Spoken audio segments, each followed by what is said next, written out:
Thank you very much. I want to go home. In those 5 words, I can hear so much of the emotion and the longing of my life. Home, I want to go back there.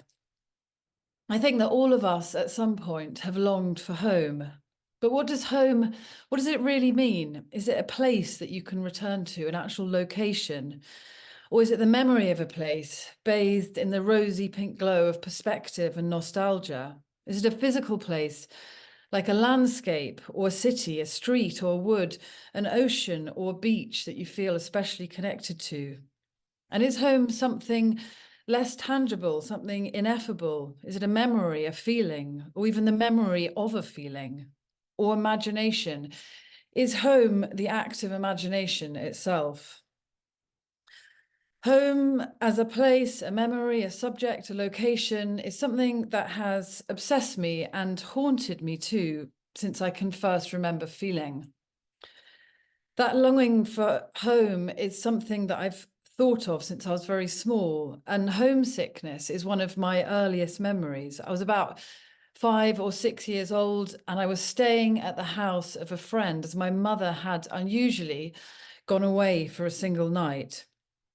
I was upstairs, and I can remember from downstairs the smell of something being cooked, like onions. The mother of the house was making something kind of cozy and reassuring, like cottage pie or spaghetti bolognese.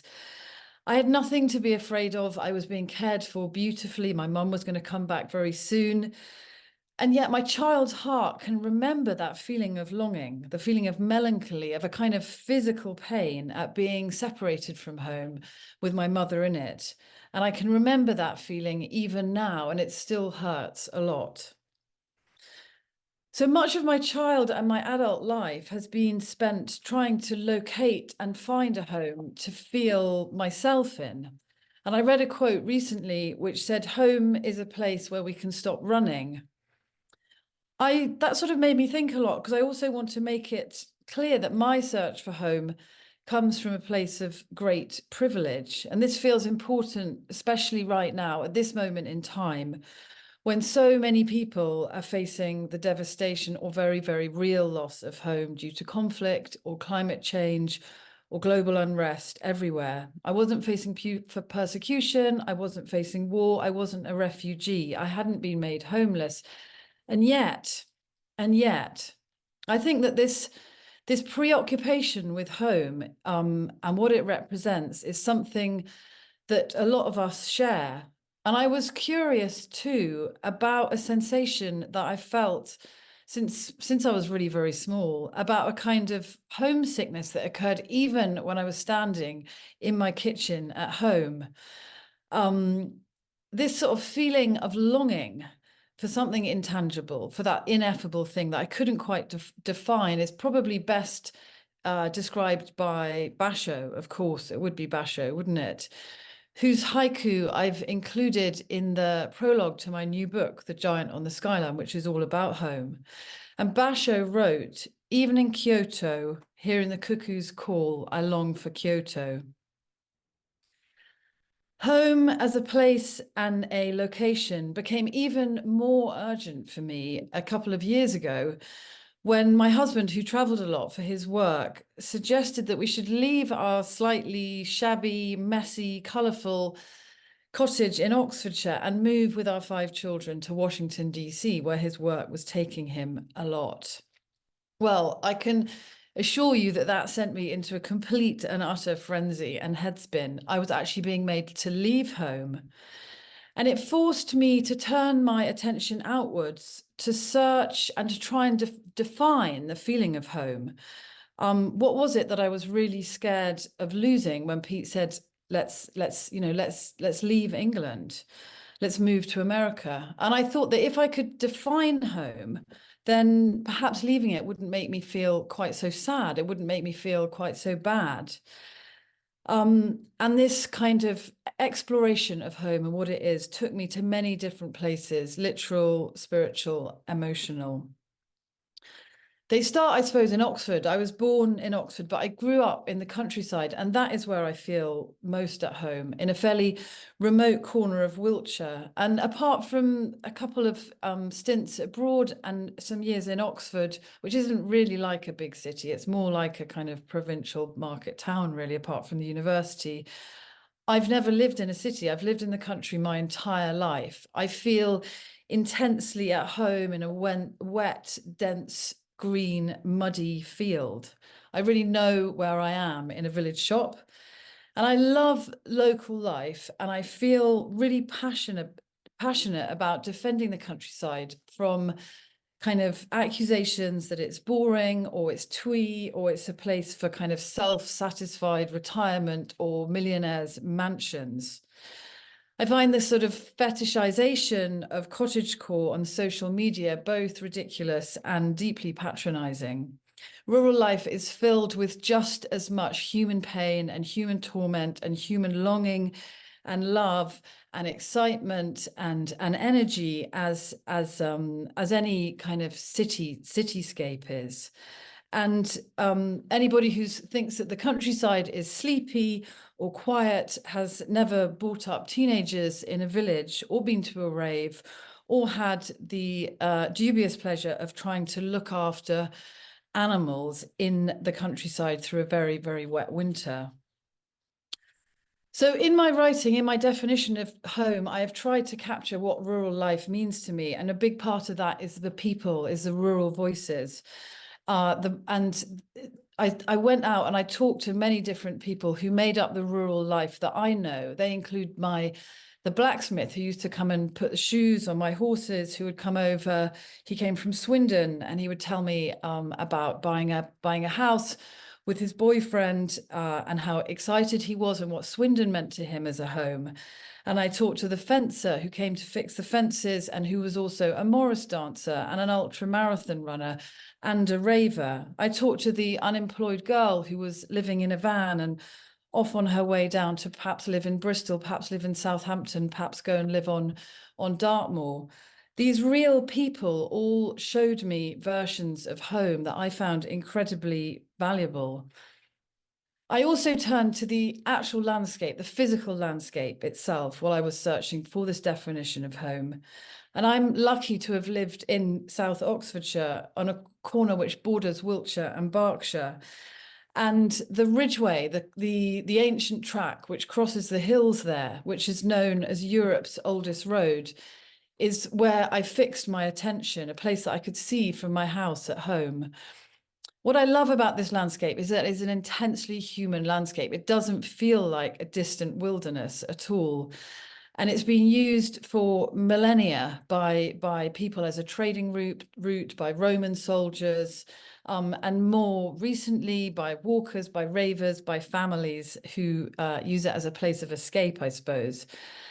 That sense of the human within the landscape was really, really important to me. And I went up there to try and, I suppose, to try and touch the past, to try and understand the past and hear some of these voices. And anybody who's walked on that part of Oxfordshire will know that it isn't hard to hear those voices from the past. They're very, very clearly there, as much as the walkers that you see in their dago colors. You can feel the ancient rhythms of the past. And this is a ritual landscape. I love those two words together. I think it's so beautiful. And you sense the work of man all over the landscape, who has kind of sculpted the green hills, I suppose, with the Iron Age hill forts and the standing stones and the long barrows, and of course the extraordinary white chalk horse at at Uffington, which is so strange and so unknowable. And I spent a long time in searching for home, my definition of home here now, of trying to understand people in the past. Why did they go to the effort to drag those massive stones about? Why did they go to the effort to cut the turf off the hill and make this horse? And that gave me a stronger sense of home being not so much a place of rocks, of landscape, but a place of something very, very human. I also delved into the sort of local history of the area.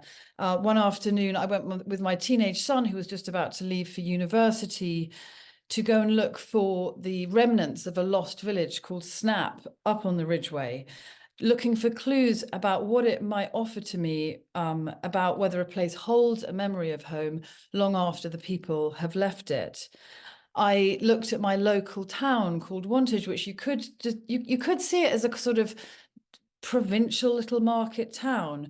I kind of scratched the surface, looked under the surface, and found a history which was kind of wilder and stranger than anything that I was expecting. A place of horse trading and a big itinerant population. And probably my favorite thing that I found out when I was researching the book, which was that the Bow Street Runners, who are the forerunners to the Metropolitan Police, when they were looking for a criminal on the run from London, the place that they always went to was Wantage. I don't know why exactly, but this pleased me a great deal. I also looked for home in my relationships with emotion and memory, and mainly that was in my relationship with the dead.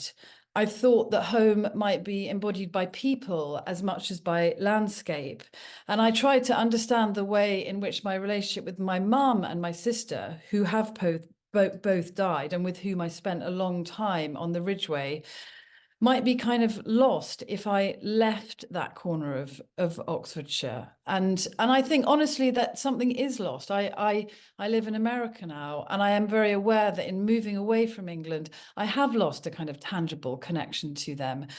And but it does focus my mind on the fact that grief is a huge part of our lives, but that also that it is with the living that we must live, that focusing on the living is so important.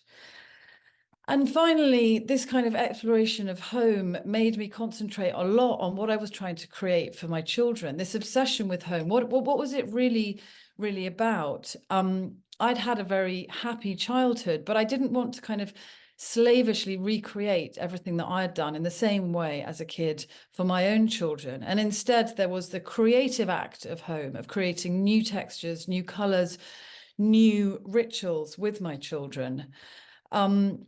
And I think the thing that I found most interesting about thinking about the children and what they wanted from home and what I was trying to give them was the sense that home for them was not in any way a perfect interior. It was not the kind of, beautiful interiors that you see on Instagram or in an interiors magazine. And it wasn't a picturesque view. Home for them was about their relationship with other people too. It was about the kind of simplicity of going to the scruffy little village shop and buying comics and ice lollies and having them, out on the grass with other kids from the village. It was in their relationships with other children who they'd sat at, at desks in the state schools that they'd been to locally. It was in the bonds that they'd formed in their local karate club, in their ballet class. Very, very occasionally, their sense of home was in how I'd sort of dragged them round these ancient stones. But more than anything, home was about people. It was much, much more than landscape. So I hope you'll read the book, and I'm not spoiling anything when I say to you that I did leave this place that I love so much, and I have come to Washington, D.C., where I am now. And I am, I suppose, creating a new community, new friendships. I have a friendship with the man who lives near Baltimore, who I take my daughter for a riding lesson with, and the karate teacher from Iran, who is a great friend here, and the people who work in the bookshop where I go and sit at the cafe to work every day. What I've found about home more than anything is that it is in these friendships and in these human connections. And when we say, I want to go home, that statement that I start with, what we're actually talking about, I think, is about human comfort and human connection.